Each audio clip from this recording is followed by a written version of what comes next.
Est-il quelqu'un qui peut me rappeler les textes que nous avons utilisés? Au dimanche passé, nous touchons la partie qui nous parle des alliances. Asseyez-vous, merci.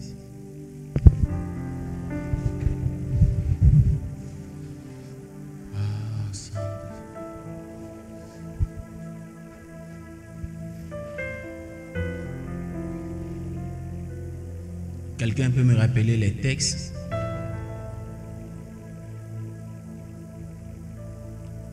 Bien sûr que les badios sont autorisés. Oui, les textes. Samuela, tu les lis. C'est pas grave, on te donne les textes. Éphésiens 2. Éphésiens 2, versets 11 à 13.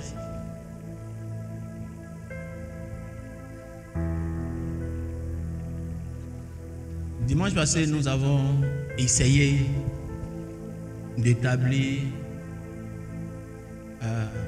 d'introduire la notion des alliances.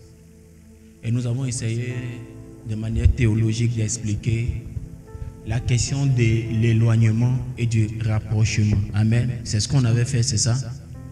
Et par une image, nous avons expliqué l'éloignement, les conséquences de l'éloignement, ce que l'éloignement était, les conséquences de l'éloignement. Est-ce que quelqu'un a bien compris ça? Amen. Et nous avons vu le rapprochement et les privilèges liés au rapprochement. Les privilèges liés au rapprochement, c'était l'affiliation par Christ, la position par Christ. Et nous avons vu que par Christ et en Christ, notre rapprochement a connu une réévaluation. De notre ancienne position, nous étions en dessous des anges. Par notre nouvelle position, cachée en Christ, nous sommes au-dessus des anges. Hébreu le dit. Il a reçu le nom au-dessus de tout nom. Il avait été abaissé pour un peu de temps sous les anges. Et quand nous avons reconstitué son corps par sa résurrection, nous avons donc été restitués dans notre position au-dessus des anges par son corps.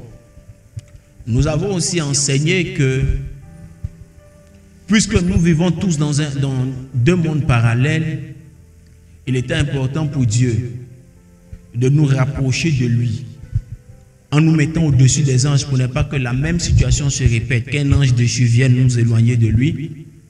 Pour le faire, il nous a cachés en Christ et Éphésiens dit qu'il a fait de Christ la tête du corps.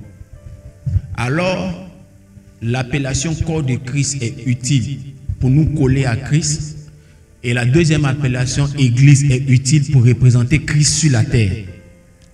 Les entités, les forces des ténèbres, quand elles nous voient, elles voient la force de l'église sur la terre. C'est la raison pour laquelle Matthieu, en chapitre 18, dit clairement: toutes les portes du séjour des morts ne prévaudront point contre elles. Écoutez-moi très bien. Aussi longtemps que tu agiras avec la conscience que tu es membre d'un corps et du corps de Christ, aussi longtemps que tu agiras avec la conscience que tu es le temple du Seigneur, tu as de facto une autorité sur le monde des ténèbres. Mais c'est en termes de potentiel. Amen. C'est-à-dire que c'est existant, mais il y a des choses que tu dois maintenant comprendre, appliquer pour pouvoir l'exercer pleinement. Amen. Si nous mettons un enfant qui fait 4 pattes et nous mettons un chien, Rottweiler, par la nature de la race, l'enfant est supérieur au Rottweiler, n'est-ce pas? Parce que c'est un chien. Mais toi-même, le parent, là, à côté du Rottweiler, tu fuis. Pourtant, même le bébé par nature, il est supérieur au Rottweiler. Mais toi-même, adulte, là, à côté d'un chien Rottweiler, Kaka, excuse-moi. Le chien Rottweiler, c'est différent des chiens baoulés. J'ai demandé pardon à ma belle. Calmez-vous. Les autres, là, on est habitués ici. Vous savez que je vous attaquer, les baoulés. Je vous aime, c'est juste par amour. Amen. Et puis, ce n'est pas moi qui ai créé l'appellation. Qui a créé ça même? Ahmed, fais attention. Hein. Tu vois, c'est Ahmed, Tombeau. C'est lui qui fait, c'est pas moi. Ahmed. Le Rottweiler, le chien qui a été combiné par la race avec les lions. C'est parce que tu ne le connais pas que tu ne cours pas quand tu le vois. Quand tu le connais là, tu fais attention. Quand il ferme sa gueule, il boit, il peut broyer 2 tonnes de viande. La force déployée par ses mâchoires quand elle se ferme, c'est 2 tonnes. Oui, ça existe. Je disais donc, par nature, l'homme est supérieur au chien. L'enfant, même quand il ne peut pas marcher, par nature, il est supérieur au chien. Cependant, il lui faut un niveau de croissance, d'évolution, pour pouvoir exercer sa supériorité sur le chien. À ce stade, même si par nature il est supérieur au chien, il peut être vulnérable face à l'agressivité d'un chien. C'est seulement dû au fait que la nature seule ne suffit pas pour remporter de grandes victoires. Quelqu'un comprend ce que je dis? La nature peut nous conférer de l'autorité, la conscience de ce que nous sommes et la croissance que nous vivons dans la nature spirituelle nous conférera de la puissance. Je prends un exemple. Un policier en tenue est une autorité, n'est-ce pas? Mes frères, en Côte d'Ivoire ici, il y a des gens, quand le policier les arrête, ils baissent la vitre et puis ils continuent la route. Le policier même là, il n'a pas vu qui est dans la voiture, la vitre même est baissée un peu, et puis c'est lui-même qui... Adjudant, je ne parle pas de toi, tu n'es pas dedans, ma fille. Amen. Je veux dire que ce que nous transportons par nature est bon, mais ce n'est pas suffisant pour de grandes victoires. Nous n'avons pas, nous, pasteurs, eu suffisamment d'objectivité pour dire à tout le monde que ce que nous transportons par nature nous donne une position en Christ, mais ne nous permet pas d'affronter toutes les entités démoniaques. C'est pourquoi nous avons pu voir des personnes qui ont porté la ceinture de karaté de leur grand frère, ceinture rouge, avec son kimono. Et puis dis-moi aussi, il fait karaté. Et on les a classés dans les combats de catégorie ceinture rouge. C'est l'ambulance qui est venue les chercher.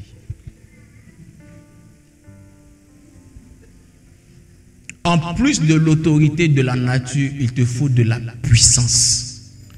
La puissance s'obtient par une vie de sanctification. D'abord, vous savez pourquoi?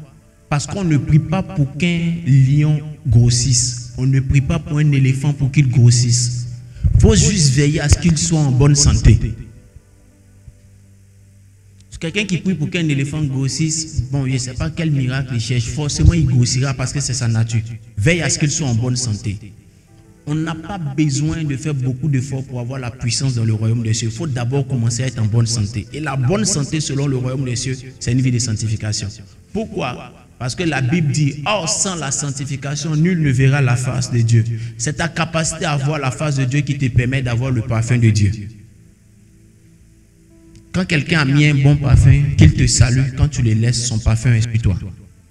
Quand tu rencontres la face de Dieu, quand tu te sépares de sa face, le rayonnement de sa face est sur toi. C'est ce qui fait fuir le diable.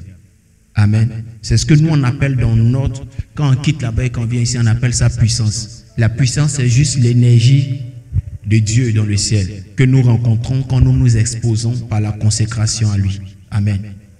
Voilà. Donc, le fait d'être chrétien n'est pas suffisant pour être puissant devant toutes les puissances des ténèbres. Tu peux crier, certains chiens vont fuir, mais il y a certains chiens qui ne fuiront pas parce que tu as crié. Pourquoi? Parce que eux, ils savent aussi qu'il y a les règles et il y a les principes. Notre rôle, c'est de vous donner, en plus de la sanctification, des clés qui vont travailler à votre croissance spirituelle. Nous avons vu que la position a été retrouvée à partir de la filiation. Et nous avons dit que la position est ce qui nous permet de retrouver tout ce qu'on a perdu par Adam. Je vous ai dit que Jésus lui-même, qui avait toute la puissance sur lui, écoutez-moi bien, après avoir jeûné 40 jours et 40 nuits, Jésus était au moins grave. Ça veut dire que tu avais 40 jours, non? Comment tu t'es senti après? Genre invulnérable, façon, tu marches sur les airs. Et si tu n'as jamais fait, tu ne comprends pas ce que j'ai dit. Hein?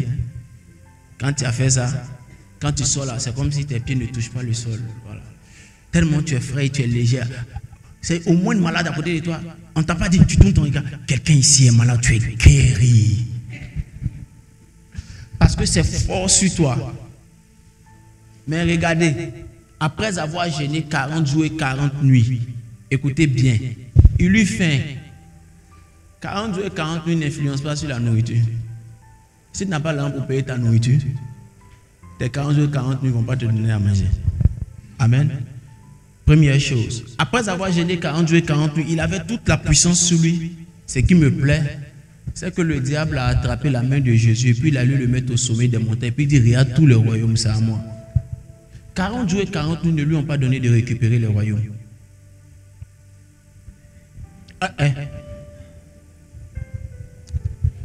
La sanctification de Jésus ne lui a pas restitué tous les royaumes de la terre. La puissance par les 40 jours et 40 nuits de jeûne ne lui ont pas donné de récupérer tous les royaumes de la terre.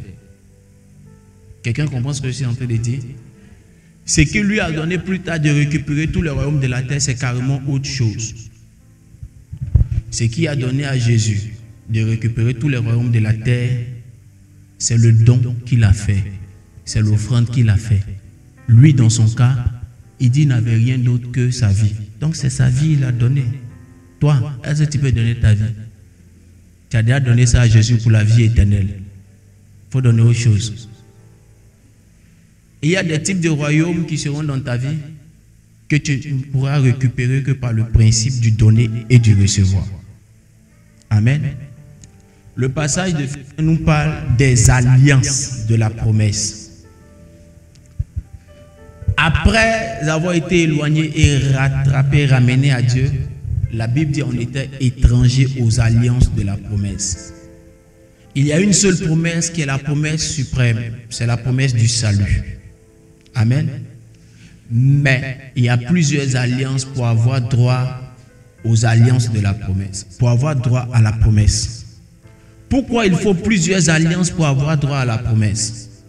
Nous, évangéliques et charismatiques, aussi pentecôtistes, avons dit ceci.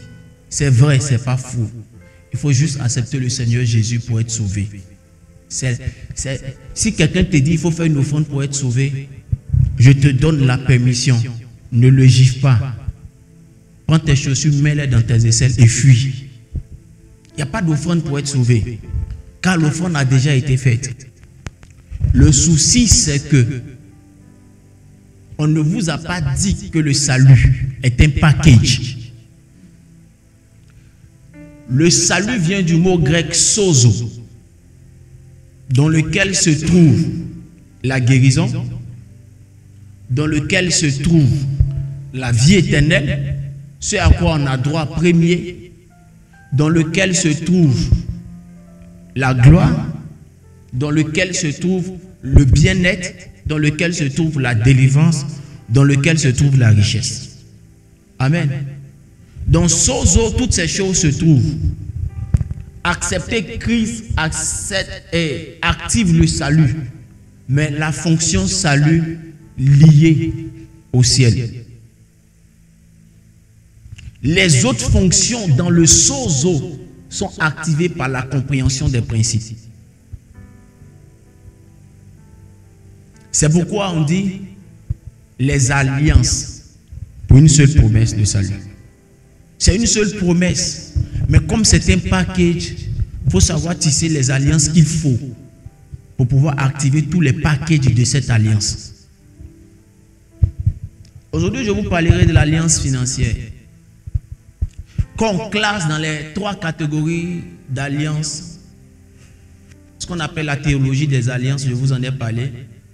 Il y a l'alliance de la rédemption, il y a l'alliance des œuvres et il y a l'alliance de la grâce. L'alliance de la rédemption est un deal établi dans le règne de la Trinité. Nous croyons en la Trinité. Et ils se sont dit, dès que l'homme pêche, toi, c'est ton rôle de mourir pour le sauver. Ce n'est pas sur la terre, ils ont décidé, ils avaient déjà décidé ça. C'est pourquoi il a dit l'agneau de Dieu immolé avant même la fondation du monde. Si le monde n'avait pas encore été fondé, c'est que Adam n'avait pas encore été créé, mais l'agneau avait déjà été immolé. Parce que l'alliance de la rédemption a été faite avant même. Amen. L'alliance des œuvres est l'alliance tissée en Adam. Il y a un certain nombre de choses auxquelles tu as droit selon les œuvres que tu fais. C'est pourquoi l'alliance financière se trouve dans l'alliance des œuvres. Amen. C'est une alliance forte pour laquelle Jésus se présente pas en position de faiblesse, mais presque en position d'égalité avec l'Esprit qui travaille aussi dans le sens inverse avec cette alliance. Pour la seule fois, Jésus dit, peut-on servir 2 maîtres à la fois? Ainsi, pour la seule fois, Jésus présente qu'il y a un autre maître à part lui. Il dit, on ne peut pas servir Dieu et on ne peut pas servir maman. Il n'a même pas dit, on ne peut pas me servir moi et on ne peut pas servir maman. Il a pris l'autorité suprême de la Trinité. Parce qu'il sait qu'avec maman, il y a beaucoup de choses à enseigner et à comprendre. Avec l'argent, il y a beaucoup de choses à comprendre. L'une des premières manifestations de l'alliance de la prospérité, ou si vous voulez, de l'alliance des finances, a été faite avec Abraham. La première forme que cela a prise, c'était avec Abraham. Lorsque Abraham rencontre Melchisédek, la Bible dit qu'il paya sa dîme à Melchisédek.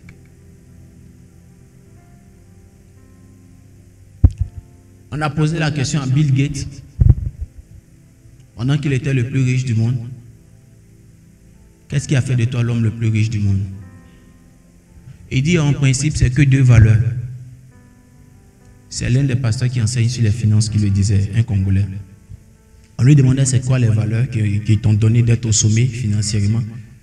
Il dit, je suis l'époux d'une seule femme. Il dit, amen, madame. Ouais, Bill Gates dit, je suis l'époux d'une seule femme, c'est pourquoi il est si riche. Frère, et à ton voisin.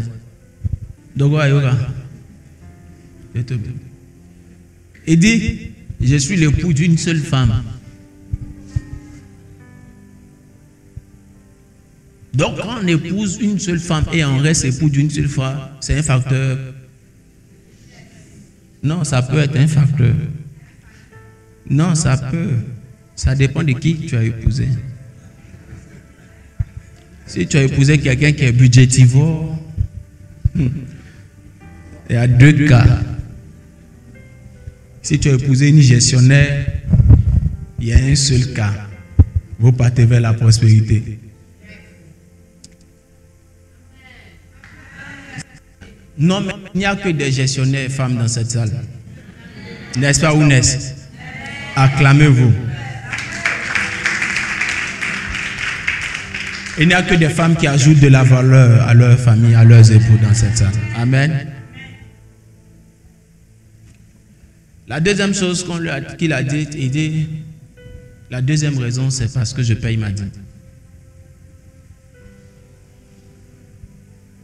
Amen. Écoutez-moi, Église. La dîme est inscrite avant la loi. Parce qu'au temps d'Abraham, la loi n'existait pas. La dîme est une œuvre de foi. Amen. La dîme est une œuvre de foi. Pourquoi? Parce que Abraham est le père de la foi. Il n'avait pas encore vu ça quelque part quand il a appliqué. La dîme peut introduire dans ta vie une royauté. Et la royauté est le symbole de la prospérité. Celui qui a béni Abraham était un sacerdoce royal. Il était sacrificateur et roi. Et la Bible déclare que quand il bénissait Abraham, il a donné la révélation d'un attribut de Dieu qu'on ne connaissait pas, d'un nom de Dieu qu'on ne connaissait pas. Quand il reçut la dîme, la Bible dit qu'il bénit Abraham par le Dieu très haut. Et le Lam. On ne le connaissait pas encore.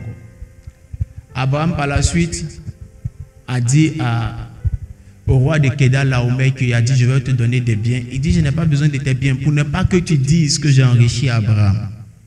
Parce que Abraham, après avoir payé sa dîme, avait la pleine conviction et la pleine confiance que Dieu, par la bénédiction et l'alliance qu'il venait de tisser, allait être riche. Citez-moi les meilleurs du monde dans des domaines différents. Et on verra si dans les 10 noms que vous allez citer, la moitié ne sont pas juifs.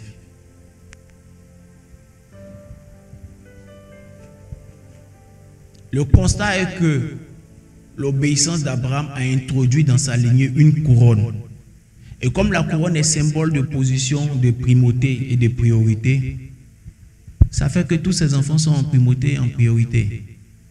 Peu importe ce qu'ils font sur la terre, même quand ils font les mauvaises choses, ils sont premiers. Dans les mauvaises choses aussi, ils sont premiers.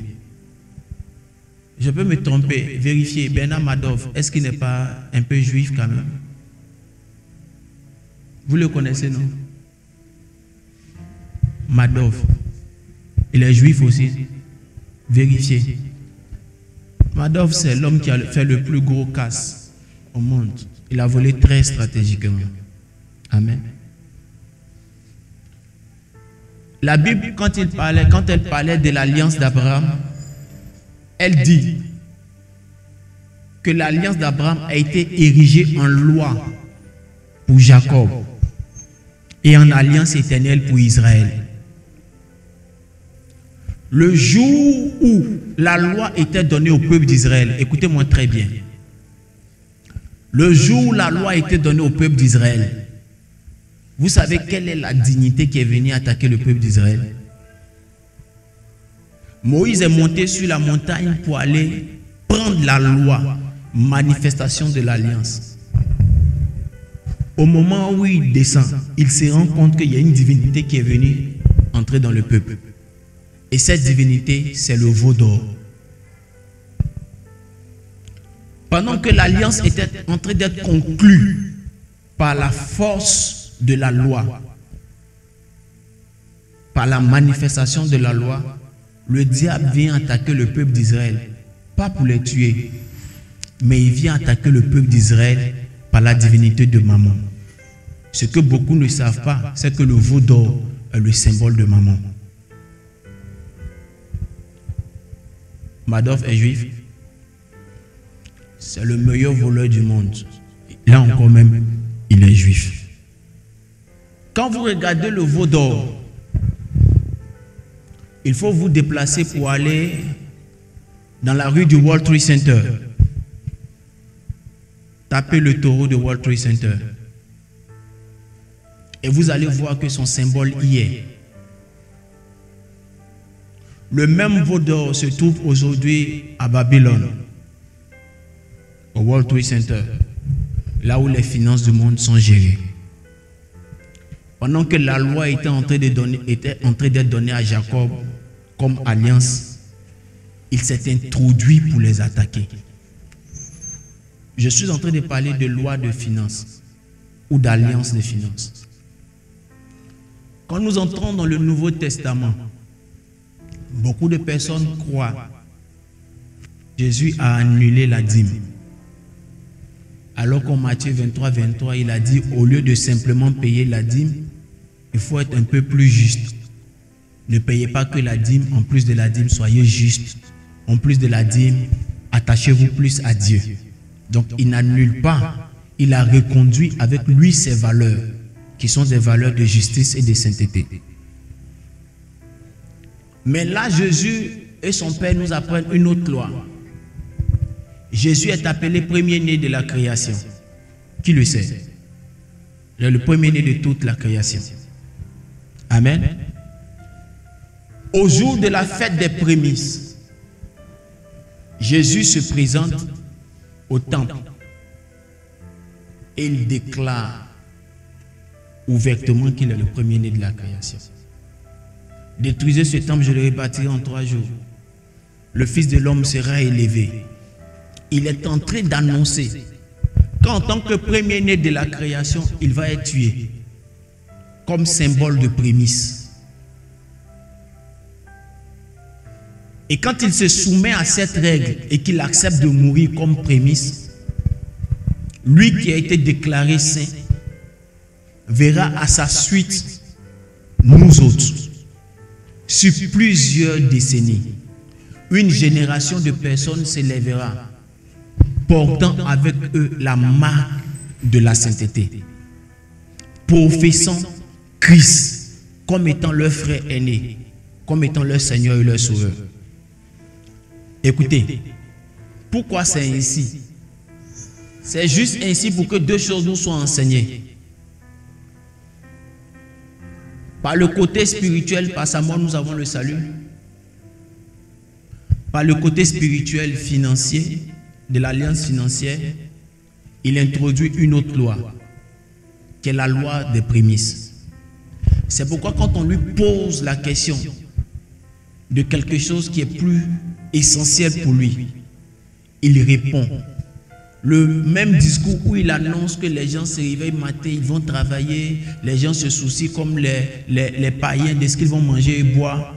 Il arrive au chapitre 6, au verset 33, et il dit, cherchez premièrement le royaume des cieux et sa justice.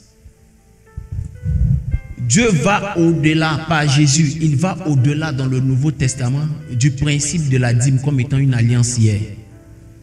Il confirme la dîme, mais il introduit par ce discours de Jésus le discours des prémices. Il dit en toute chose, mettez en priorité. En toute chose, choisissez de donner premièrement à Dieu. En toute chose, donnez-vous premièrement à Dieu. Donnez ce que vous avez premièrement à Dieu. Tout ce que vous faites, faites-le premièrement pour Dieu. Et comme nous avons lu les textes l'année passée, si les prémices sont saintes, c'est quoi la suite? Si les prémices sont saintes, la Bible déclare que les hommes souffraient sous le pouvoir du péché. Mais l'homme saint est mort à la croix en tant que prémisse. La Bible dit aujourd'hui, nous concernant, que le pouvoir du péché sur notre vie a été détruit. Romains, je crois, chapitre 6, je crois au verset 13. C'est hier j'ai bossé, avant-hier j'ai bossé ça. C'était mon verset du jour. Vérifiez, il ne faut pas que je me trompe. Romains 6, 13 ou bien Romains 6, 14. Romains 6, 13 dit, le péché n'a plus de pouvoir sur vous parce que vous n'êtes plus sous la loi, mais vous êtes maintenant sous la grâce. La grâce, nous l'avons acquise parce que quelqu'un a décidé d'être la prémisse de toute la création. La nature de toute prospérité que tu veux avoir se trouve dans ta capacité à mettre Dieu en premier.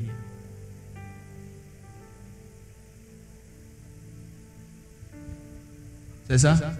Romains 6, 14. La nature de toute prospérité que tu peux avoir réside dans le fait que tu pourras mettre Dieu en premier. Il dit, cherchez premièrement le royaume et la justice de Dieu, et toutes choses vous seront données par-dessus. Dans le toutes choses, il faut comprendre ce que tu veux mettre dans toutes choses. Toi, tu veux mettre quoi dans toutes choses?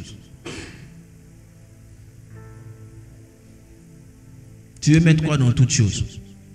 Cite une chose. Je vais voir si ça peut entrer dans toutes choses ou pas. Cite une chose. Je vais voir si on peut mettre ça dans toutes choses ou pas. Quoi ça? Ta descendance. Ça rentre dans toutes choses. Ta santé. On peut trouver ça dans toutes choses. Toi, il faut citer quelque chose. On va voir si on peut mettre dans toutes choses. Dieu. Le Dieu. Il ne faut pas qu'on fasse comme si on est spirituel. Tu es homme d'affaires, ici homme d'affaires, c'est Dieu en cherche. Quand on se réveille le matin et puis on laisse la famille là. Ça pousse en cours pour venir prendre soin d'eux. Est-ce qu'on peut mettre ça dans toutes choses, les gars? On peut mettre ça dans toutes choses. Hein? Ça est dans toutes choses. Tant que tu respecteras la loi des prémices, lui, il accomplira pour toi la loi de toutes choses. Il te donnera la bénédiction de toutes choses. Je vais encore un peu plus aggraver. Quand tu respectes la loi des prémices, Dieu ne te répond pas à l'identique de ce que tu as donné par la prémisse. Dieu peut choisir n'importe quoi pour te donner en plus. C'est ça qui est toute chose. Le premier homme à avoir fait un holocauste du genre, c'était qui? Salomon. Ce jour-là, il a coupé le cœur de Dieu. Quand il a fini comme ça, Dieu dit: petit, c'est quoi tu veux? Il a blagué Dieu. Moi, je ne crois pas en la sincérité de Salomon. Et quand il a dit qu'il voulait la sagesse et l'intelligence, je pense juste que Salomon était juste sage. Il était déjà sage. Donc, il voulait lancer un discours avec Dieu qui allait pousser Dieu lui-même à dire: il va te donner autre chose. Sinon, un jeune homme de son âge qui n'est pas sage ne va pas demander la sagesse. Il a vu son père tant qu'il aurait pu demander la paix avec les nations. Il aurait pu demander une grande armée. C'est parce qu'il est sage, il sait que la sagesse, la crainte de l'Éternel est le commencement de la sagesse. C'est parce qu'il est sage, il sait que la sagesse amasse de grands trésors. Donc il a résumé, il dit: donne-moi la sagesse. Dieu a regardé ce que Salomon a apporté. Puis il dit: je te donnerai et la sagesse et le toutes choses. Frère, nous avons la puissance que nous confère notre vie de prière, notre position en Christ et notre sainteté. Mais nous n'avons pas le toutes choses parce que plusieurs n'ont pas encore compris la loi des prémices. L'église la plus puissante au Nigeria financièrement, l'église la plus riche au monde est une église nigériane. C'est l'église dans laquelle a été enseignée dès les premières fois la loi des prémices. Quand le pasteur enseignait ça là-bas, on le voyait en extraterrestre. Mais aujourd'hui, quand ils finissent de faire leur offrande, aujourd'hui dimanche, jusqu'à dimanche prochain, ils sont en train de compter l'argent et ils finissent le mardi du dimanche après. Avec combien de jours?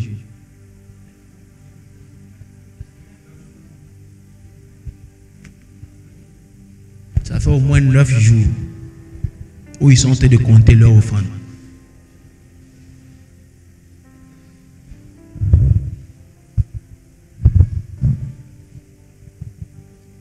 Vous pensez que c'est parce qu'ils sont pauvres qu'ils comptent offrande en 9 jours? C'est parce qu'ils sont entrés dans le règne de toutes choses. Ils sont tellement entrés dans le règne de toutes choses que quand Mamadou Buhari est monté au pouvoir, il a décidé de mettre son mandat sous la réunification du Nigeria. Il allait voir le pasteur de cette église pour lui dire: comme je veux réunir tous les Nigériens, je veux que mon vice-président soit un chrétien. Propose-moi quelqu'un. Et le premier vice-président du Nigeria actuel, le vice-président, il n'y a pas deux, le vice-président du Nigeria actuel est un pasteur, alors que le président est un musulman fervent. Quelle est l'histoire de ce vice-président? Une année, ils avaient une convention et ce vice-président avait mis de l'argent de côté pour payer sa maison, pour bâtir sa maison. Et puis il a entendu le Seigneur lui dire: prends cet argent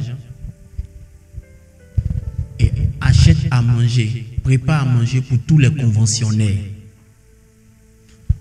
En ce moment, leur lieu de culte, bon, ils sont passés de 3 km à 9 km, la patame du culte.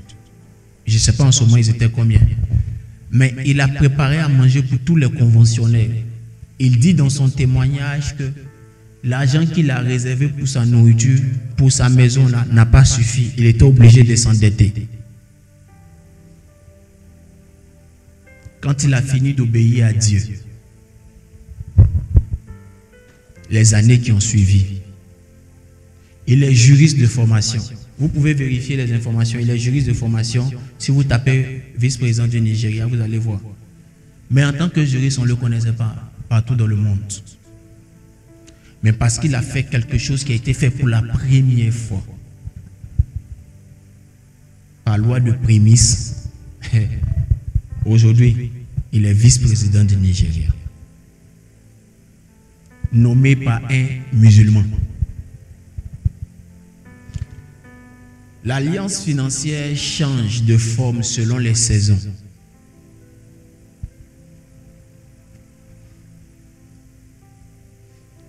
Elle peut prendre la forme d'une exigence divine dans une période pour un peuple. Chez nous, l'alliance financière a pris la forme des prémices depuis 2 ans. Et chaque début d'année, au premier dimanche du mois de février, nous faisons notre culte de prémices.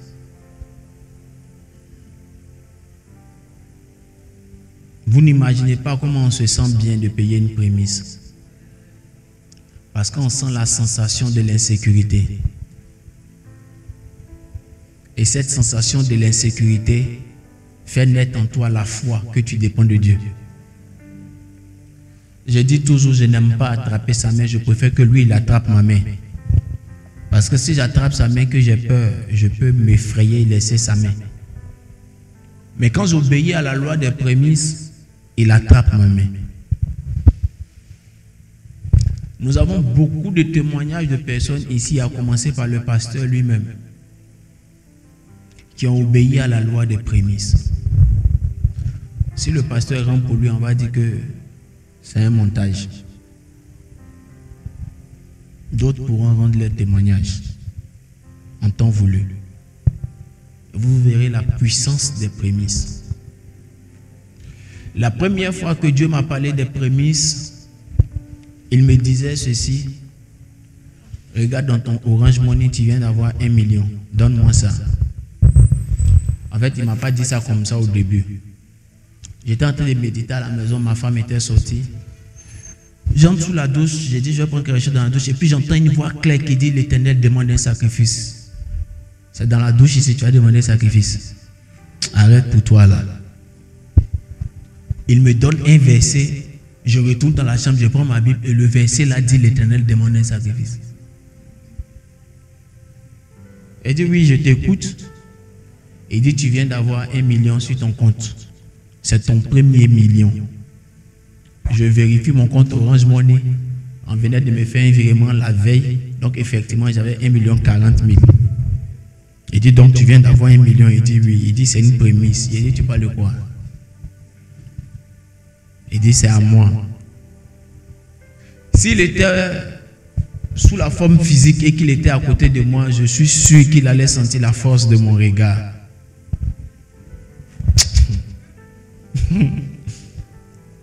Et puis quand j'ai fini d'avoir la réaction humaine qu'il fallait, je me suis rappelé que je suis né pour être un précurseur en toutes choses. Et je me suis rappelé que je suis né avec un don spirituel. Mon don spirituel, c'est la prospérité. On prend chez moi pour donner aux autres aussi. Donc il a voulu discuter avec moi pour me dire, tu sais, paye ta prémisse, après on va parler. Et dans tous les cas, même s'il n'était pas donné là, tu trouveras les moyens de prendre. Donc autant te le donner de bon cœur. Et puis après, je m'en tiendrai à ce que tu auras dit. Parce que si tu as trouvé les moyens pour prendre, je ne peux plus rien t'exiger. Tu es capable de dire qu'est-ce qui prouve que c'est moi qui ai pris. Donc, au moment où je priais pour savoir comment porter la sémence, il m'a dit voici où tu iras donner. À qui tu auras donné, quel jour tu iras donner, comment tu vas le donner. J'ai appelé ma femme. Ma femme, j'ai entendu Dieu.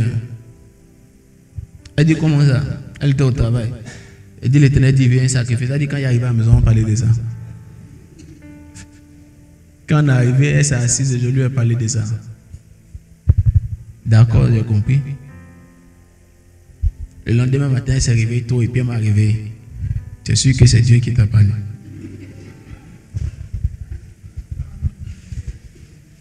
L'insécurité a commencé. Non, non, ne me dépasse pas ces femmes. Les femmes d'ici là, elles sont bien. C'est pas vos femmes façon qui sont dans la salle d'à côté là. Non, ici là, elles sont bien. Elles sont très spirituelles. D'accord? On a compris. Mais le pasteur où tu t'en donné, tu le connais. Il dit, mais tu as déjà parlé de lui une fois, non? Mais est-ce que tu le connais? Est-ce que tu as déjà parlé à lui? Il dit non. Il dit, mais comment tu peux envoyer l'argent chez quelqu'un que tu ne connais pas? Il dit, s'il a dit qu'il veut un sacrifice, que c'est là-bas, il doit lui donner. Attends, il va lui donner. Elle dit, d'accord, il n'y a pas de souci. Et puis un jour, j'ai mis ça dans ma poche comme ça, un dimanche de Noël. Le frère Ontamo Franck a pris sa voiture pour m'accompagner. Au moment où il partait, elle m'a appelé encore. C'est sûr que Dieu t'a parlé.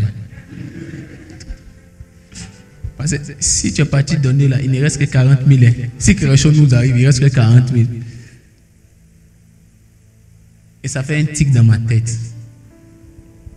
Et pendant que j'étais sur la route, j'ai compris qu'il y a le toute chose qui accompagne le si tu mets Dieu en priorité. Alors je lui ai posé la question. Me confirmes-tu? Il dit, est-ce que tu as douté? Il dit, non, je ne doute pas. Il dit, d'accord. Il dit, est-ce que je peux mettre une doléance? Il dit, oui. Il dit, si tu veux prendre ce que tu me demandes, je te donnerai. Mais je veux avoir la sensation dans mon cœur de revenir dans 3 ans et au lieu de te donner 6-0, te donner 7-0. C'est-à-dire, je veux que dans 3 ans, je sois en mesure de te donner 10 millions. Et puis j'ai entendu simplement dans mon cœur la paix.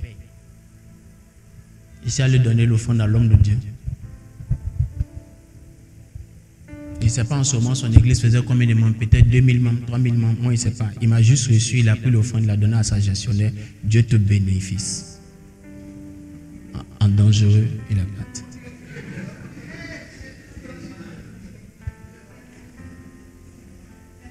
Plus tard, il m'appelle en janvier pour que je vienne le voir. Il me dit, je t'ai appelé pour te dire que je ne voulais pas prendre ton offrande parce que tu ne ressemblais pas à quelqu'un qui pouvait donner 1 million. Oui, c'est vrai, maman. J'avais une forme très économique. Avec un costume souvenir de bleu. Donc quand j'ai mis même là, ici, là, comme ça, toute la veste tombe comme ça. Parce qu'il n'y a pas de poids de chair ici pour équilibrer. Si, il avait raison. Il dit, mais j'ai entendu le Seigneur me dire, tu n'as pas le droit de banaliser l'offrande de cet enfant, de ce pasteur. Ce n'est pas une offrande sacrificielle, c'est une offrande ensanglantée. Il dit, il n'a jamais entendu ça. Donc il a demandé au Seigneur, c'est quoi une offrande ensanglantée? Il dit, Dieu lui a dit, tu n'imagines pas les sommes de sacrifices qu'il a fait pour pouvoir réunir ce montant pour te donner. Ce n'est pas un sacrifice, c'est un holocauste. Ce qu'il ne savait pas, c'est qu'il m'était tué même. Si on m'avait appelé pour dire ton papa est malade, j'allais m'asseoir par terre, puis j'allais payer à Béia.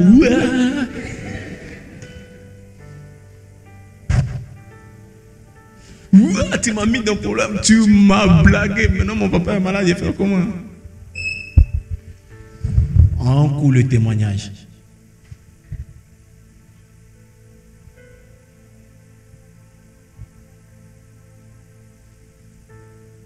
La royauté entre dans la vie de ceux qui payent leurs prémices. Tous les grands que j'ai désiré rencontrer dans le ministère, je les ai tous rencontrés.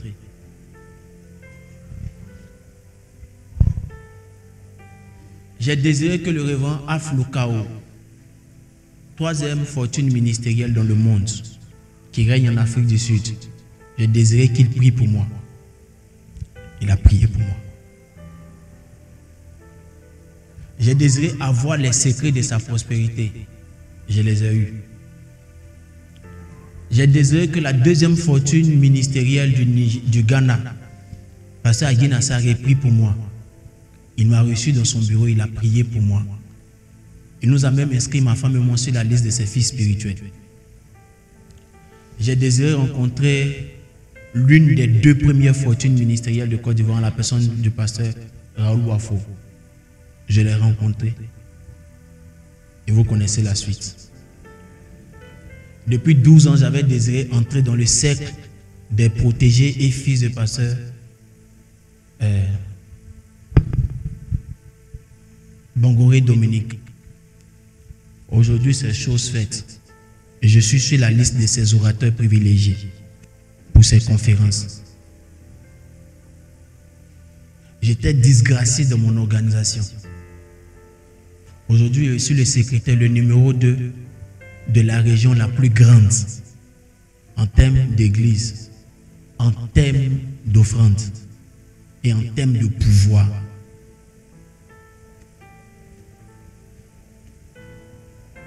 Pendant le délai de ces 3 ans, j'ai pu voir des affaires fleurir. Je me suis étonné que l'église achète une parcelle de terre. Et à peine l'église a fini d'acheter une parcelle de terre, j'ai pu voir aussi d'autres parcelles de terre porter mon nom. Je me suis étonné de voir des parcelles de terre que je peux acheter pour donner à ma femme. Non, ma femme, c'est juste un cadeau pour toi, j'ai mis ton nom dessus. J'ai pu voir qu'à moi aussi, sans que je prenne l'argent pour payer des terrains, qu'on peut m'offrir des terrains et que je puisse donner à certains de mes fils, tiens, terrain. J'ai pu voir effectivement qu'à la 3e année, que j'ai pu faire l'offrande des 10 millions que j'ai promis à Dieu.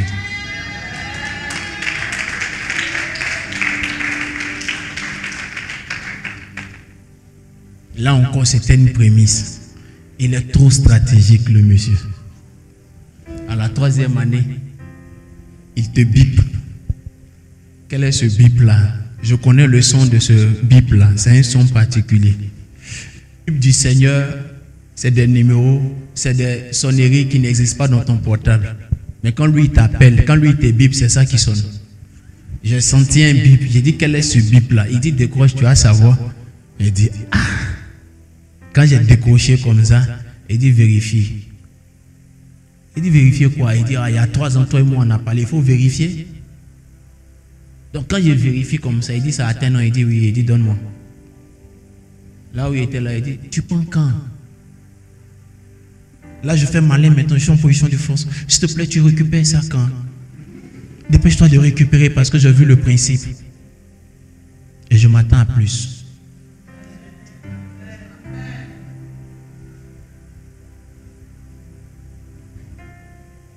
La sagesse veut qu'on ne parle pas du statut présent, qu'on doit parler du statut passé.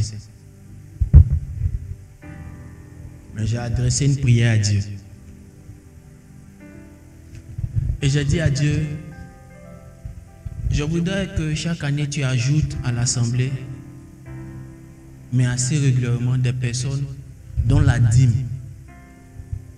dépasse 5 zéros.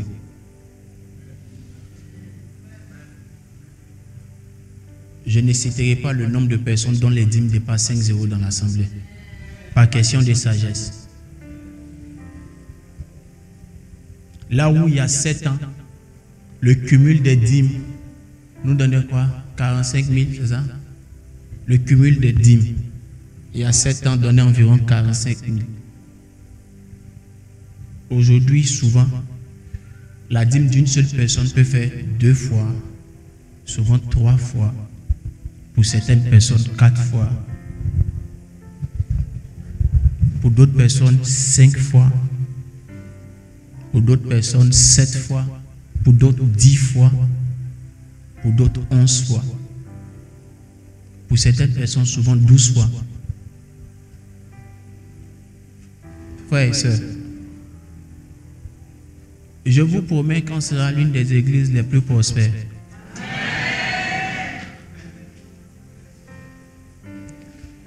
Bon, je ne connais pas pour toi, mais je connais pour la caisse de l'église. Je promets à la caisse de l'église qu'on sera l'une des caisses les plus prospères.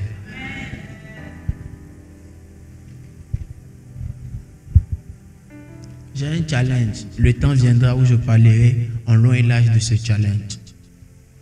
Nous devons arriver à un palier de développement et de réalisation sociale au point où chaque année, on peut bâtir un temple pour donner à des églises dans des villages. Pasteur, tu es à quel niveau? Le terrain est pour toi? D'accord. Bishop Steve, s'il te plaît, envoie-moi le matériel là-bas, construisez. Construisez, après on va vous payer. Construisez seulement. Si le pasteur David Oyedepo s'organise à construire au moins 7 temples dans l'année, qui a dit que Dieu est nigérien? Qui a dit ça? Qui a dit que Dieu est nigérien? Dieu n'est pas nigérien.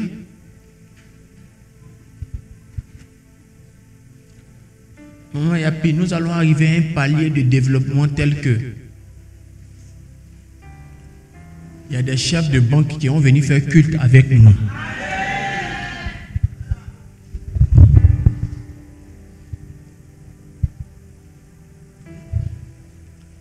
J'ai oublié de dire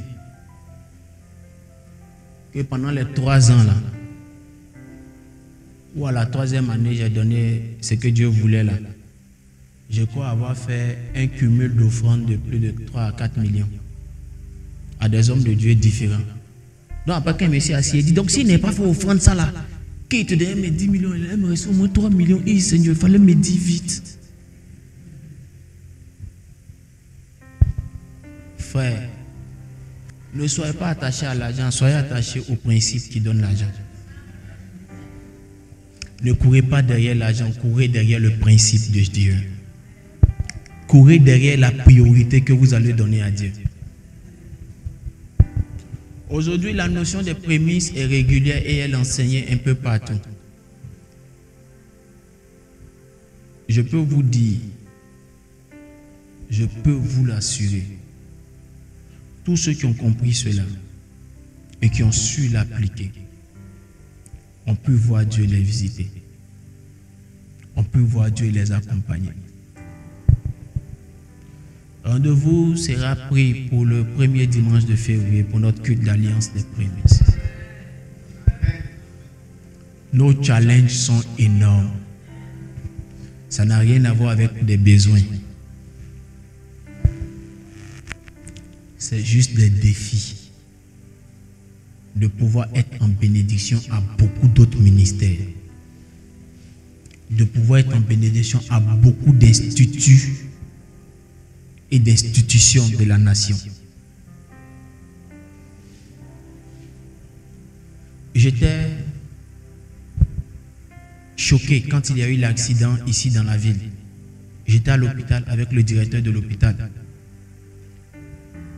Et on nous donne un bulletin de radio pour aller faire une radio ailleurs. Je demande au directeur, j'ai demandé au vice-directeur de l'hôpital. Donc, c'est quoi le souci? Il dit, en fait, notre radio ne marche pas. Je suis choqué. Monsieur le directeur, c'est quoi le souci? Il dit, pasteur, mon donateur, en cas machin, puis on va parler. La radio ne marche pas. J'ai commandé la pièce. Ce qui est venu, c'est pas ça. Donc on est obligé de recommander. Donc c'est dedans en est. Il dit, ah ça, il faut qu'on change ça vite. Regardez la réaction du monsieur. Moi-même, je sens qu'il n'avait pas bien pris ton numéro. Attends, je vais prendre ton numéro.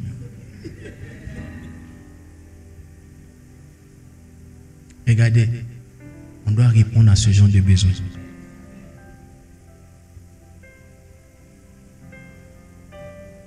Nous sommes lumière du monde. On doit répondre à ce genre de besoin. Donnez-nous les caractéristiques de la pièce.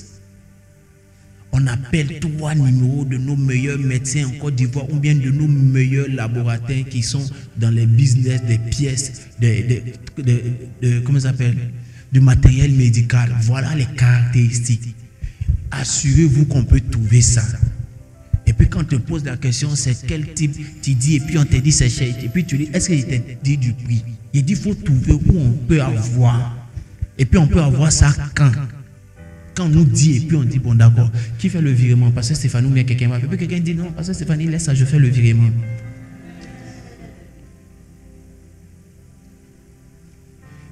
L'église va être respectée.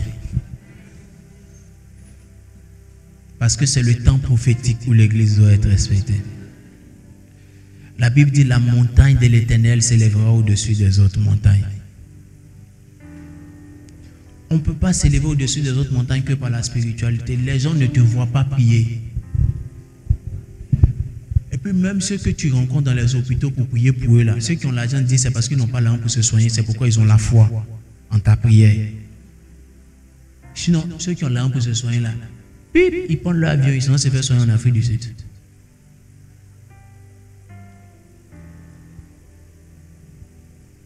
Je crois au Dieu que nous servons.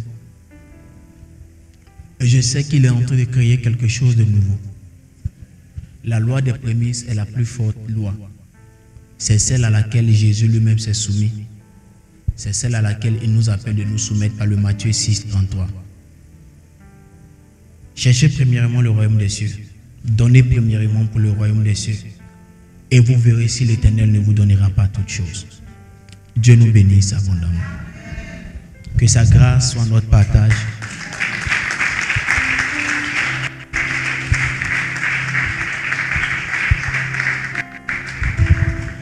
Que sa force soit notre partage.